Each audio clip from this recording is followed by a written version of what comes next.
இவன் பேர் mic, 2 years German shepherd மேல். 4 நாள் போர்டிங் மட்டும் இல்லாமல் எல்லா ஃபெசிலிட்டிஸும் அவனுக்கு கொடுங்கன்னு சொல்லியிருந்தாங்க. அவங்க ஓனர் என்ன சொன்னாங்கன்னா, சார் இது வரைக்கும் நாங்கள் வெளியே போகல இவனுக்காக வேண்டி, ஏன்னா இவனை விட்டுட்டு எங்கே போகிறதுன்னு ஒரு லோன்லியாக ஃபீல் ஆச்சு. அதனால் இவன் கூட இருக்கணும்னு சொல்லிட்டு நிறைய ட்ரிப்பை வந்து கேன்சல் பண்ணோம். இவனுக்கு சார் எல்லாமே கொடுங்க, க்ரூமிங் கொடுங்க, ஸ்விம்மிங் பூல் கொடுங்க, அதுக்கப்புறம் ப்ளே கிரவுண்டில் விளையாட விடுங்க, என்னென்ன சர்வீஸ் நீங்கள் வச்சுருக்கீங்களோ எல்லாமே கொடுங்கன்னாங்க. அவனை ஹாஸ்டலில் 4 டேஸ் இருக்கும்போதே ஃபஸ்ட்டு பிக்கப் பண்ணோம் இவனை. அப்புறம் ஹாஸ்டலில் வந்து 4 டேஸ் வைக்க வேண்டிய சமயத்துலேயே அவனுக்கு வந்து எல்லா ப்ளே கிரவுண்டு எல்லாமே கொடுத்தோம். ஸ்விம்மிங் பூலும் வாட்டர் ஃபில் பண்ண வேண்டிய சமயத்தில் அவனுக்கு 1 டே எடுத்துகிட்டு போனோம்.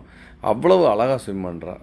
அவங்களுக்கு வீடியோஸ் கொடுக்கும்போது அவங்க ரொம்ப ஹாப்பியாக இருந்தாங்க. டூர் போயிட்டு இருக்கும்போது இவனை பார்த்து அவன் எவ்வளோ என்ஜாய் பண்ணுறான் பாருங்கள், நம்மளை பிரிஞ்சிருக்கோன்னு அவனுக்கு இது இல்லை, அதனால் அவன் ஹாப்பியாக இருக்கான்னு சொல்லி அவங்களும் ஃபீல் பண்ணாங்க.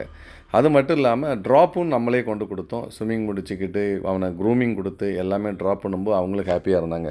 அவங்க சொன்ன ஃபீட்பேக் என்னென்னா, சார் இது நாள் வரைக்கும் நாங்கள் எங்கேயுமே போகாமல் இருந்தோம், இனிமேல் எங்களுக்கு கவலையே இல்லை, உங்கள்கிட்ட விட்டுகிட்டே போவோம், நீங்கள் நல்லபடியாக கேர் பண்ணுறீங்க, இது பார்க்கும்போதே தெரியுது, ரொம்ப ஹாப்பியாக இருக்கான் சார்.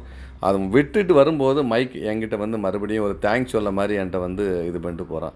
எனக்கும் சந்தோஷமாக இருக்குது. ஒவ்வொருத்தங்களும் நம்மளை ஹாப்பியாக பார்க்கக்கூடிய சமயத்தில், ஒவ்வொரு பெட்ஸையும் நம்ம விரும்பி பண்ணக்கூடிய சமயத்தில் அவங்களுக்கும் ஹாப்பியாக இருக்குது.